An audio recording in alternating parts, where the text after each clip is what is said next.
சில பேர் குடும்பங்கள்ல நான் அடிக்கடி இப்ப நிறைய ஃபேமிலிஸ் நம்ம போய் கரெக்டா வாட்ச் பண்ணி பார்த்தீங்கன்னா, கணவன் மனைவி பிள்ளைகள் வாழ்ந்து கொண்டிருக்கிறார்கள். ஆனால் குடும்பங்களிலே சமாதானம் அற்று போய், சமாதானத்தை இழந்து போய், சமாதானமே இல்லாமல் ஒரு வெறுமையின் வாழ்க்கை வாழ்ந்து கொண்டிருக்கிறார்கள். இன்னைக்கு என் அன்பு கர்த்தருடைய பிள்ளைகளே, இந்த மாதிரியான குடும்பங்களுக்கு கர்த்தர் ஒருவேளை உங்களுக்கு சொல்ல வெளியில சொல்ல கூச்சமா இருக்கும்.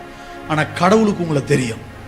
மனுஷன் முகத்தை பார்க்கிறான், கர்த்தரோ இருதயத்தை கவனித்து ஆராய்ந்து அறிந்திருக்கிறார். தான் பாட்டா பாடணும், ஆராய்ந்து அறிந்திருக்கிறார். உன்னையும் என்னையும் அவர் ஆராய்ந்து அறிந்திருக்கிறார். அந்த தெய்வம் நம்முடைய குடும்பத்திலே ஒரு சமாதானத்தை இன்றைக்கு தேவன் கொடுக்க போகிறார். ஏங்க, இந்த உலகத்துல ரொம்ப முக்கியம் என்னத்தை நான் அடிக்கடி ஜெபிக்கிறது அதுதான். என் வாழ்க்கையில நான் உச்சரிக்கிற வார்த்தை டெய்லியும் மறக்க மாட்டேன். ஜீவன், சமாதானம் எனக்குள், என் சபைக்குள், என் ஊழியத்திற்குள், என் குடும்பத்திற்குள் இயேசுவின் நாமத்தில் இறங்குவதாக. ஆமென். சமாதானமும் ஜீவனும். இன்னைக்கு இந்த சமாதானத்தை தான் இழந்து போயிருக்கிறோம்.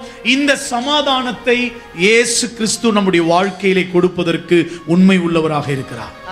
நிறைய பேச மாட்டாரு. இன்னைக்கு ஒரே ஒரு வார்த்தையை சொல்வாரு, வியாதி நீங்கும். ஒரே ஒரு வார்த்தையை சொல்வார், பிரச்சனை நீங்கும். ஒரே ஒரு வார்த்தையை சொல்வார், உங்கள் குடும்பத்தில் அற்புதம் நடக்கும். உங்கள் வேலை ஸ்தலத்திலே உங்களை கர்த்தர் உயர்த்துவார். உங்கள் வருமானத்தை கூட்டி கொடுப்பார். ப்ரமோஷனை கர்த்தர் கொடுப்பார். தேவன் ஒரே ஒரு வார்த்தையை சொன்னால் இந்த அற்புதம் உங்கள் குடும்பத்திலே வாழ்க்கையிலே 100க்கு 100 நடக்கும். கைத்தட்டி உற்சாகமாய் கர்த்தர் மையப்படுத்துமா? நல்லா கவனிங்க. நான் ஜெபித்த ஜெபமும் கண்ணீரும், என் மனைவி, என்னை சார்ந்த பிள்ளைகள் ஜெபித்த ஜெபம், அவர் ஒரு வார்த்தை சொன்னால் போதும் என்கின்ற அந்த வார்த்தை கவனிக்க வேணும். அந்த வார்த்தை அனுப்பி, தமது வார்த்தை அனுப்பி குணமாக்கி ஆத்துமாவை அழிவுக்கு மீட்டெடுக்கிறார்.